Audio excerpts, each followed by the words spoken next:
What's going on, guys? Andrew Piluk Hockey here, back again with another video. Today is going to be a quick video, but it's actually substantial because the Toronto Maple Leafs have signed Timothy Liljegren to a 2-year contract extension, and I think it's good. I think it's a great deal, actually. This could potentially be a really good move for them for this year, but especially the following year into that contract, because he's very affordable and he's a guy that might be able to turn into a top 4 guy, which he showed flashes of this year. But before I get any further, make sure to like this video and subscribe. I'd really appreciate it. Join the squad. I'd love to have you guys here, but definitely a good time to be a Maple Leaf fan, because I do believe that this is a very good deal. But I also like to give a quick shout out to Nazem Kadri and the Colorado Avalanche. If you guys have been following this channel for a long time, I've been a huge Nasty Naz fan since he got to the Leafs, and he was my favorite player before he got traded.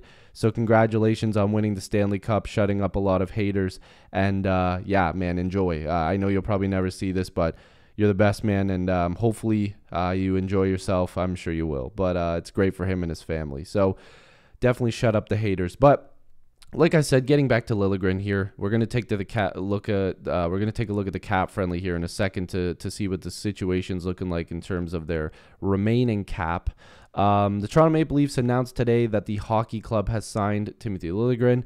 The AAV of the contract will be $1.4 million, so he'll get $1.4 million for this upcoming season, and then the season following that. So Liljegren is 23 years old, skated in 61 regular season games with the Maple Leafs in the 2021-22 season, and he had 23 points, 5 goals, and 18 assists, and he appeared in 2 playoff games for the club. Now, listen, I know a lot of people probably are like, they still don't look at him and say that he's anything special, but there was a large portion of the time that him and Giordano were together that pairing was absolutely solid. And now that Giordano has signed to a team-friendly deal and Liljegren is on that 1.4 deal, the Leafs basically have their third pairing locked in. That is a very solid third pairing.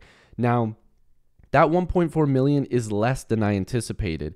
And I know there's going to be people in the comments that are like, oh, you said it was going to be more. You said it was going to be over 2 million. You didn't listen to what I said. What I said was I was overshooting the contract to say if the Leafs sign him to this much, which they won't, I believe it'll be less than that. It could be around that number.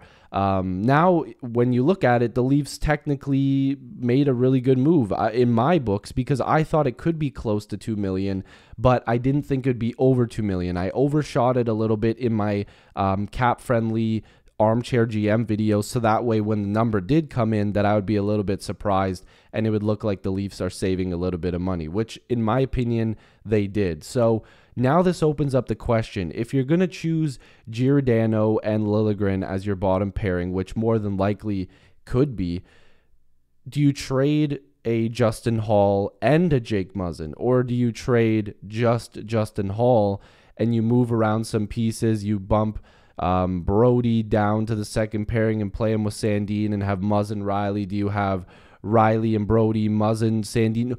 You can go with that way, because I don't think the Leafs are going to get rid of Sandin, but this also shows that Sandin's number shouldn't be too much higher than what Liljegren's is. It should be under 2 million or just at 2 million.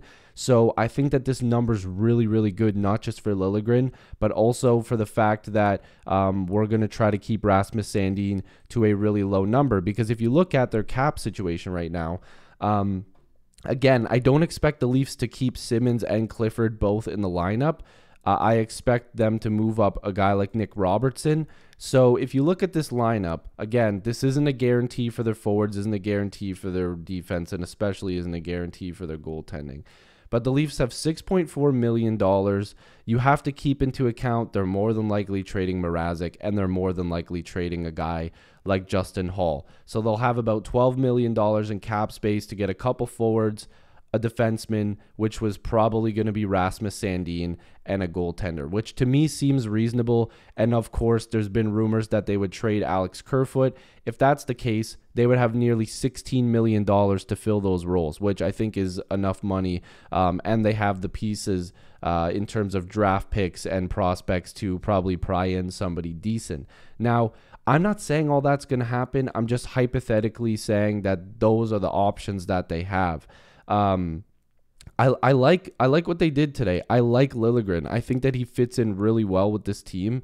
And like I said, at that $1.4 million, it's not hurting you at all. He played really solid defensively. He was one of the better rookie defensemen in the NHL last season. And I think people really need to give him a chance to keep growing because he grew a lot. He was put into a top 4 position at various times of the season this year, and I think he did a very, very good job.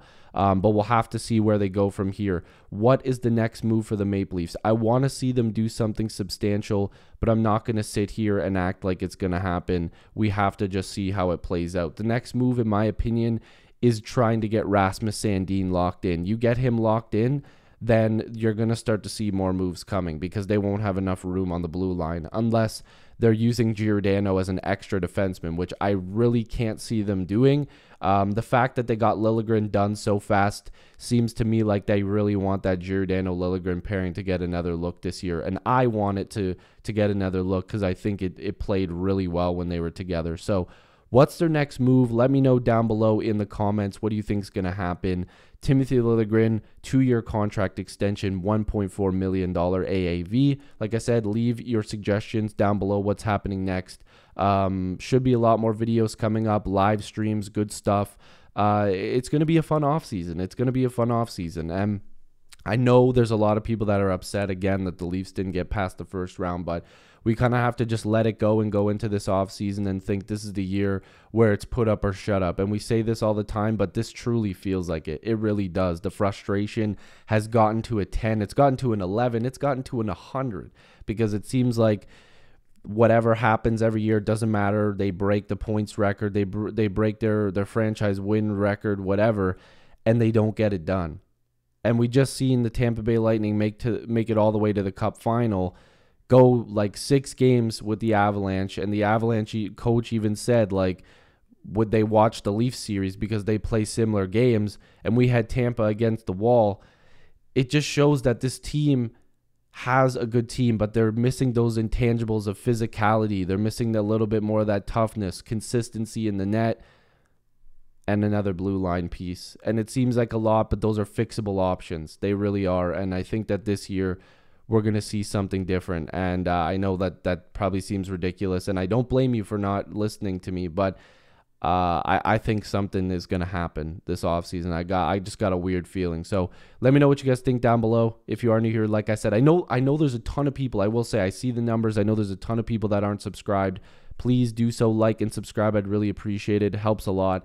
Join the squad, like I said, and hopefully I'll see you in the next video or stream. Go Leafs go. Peace.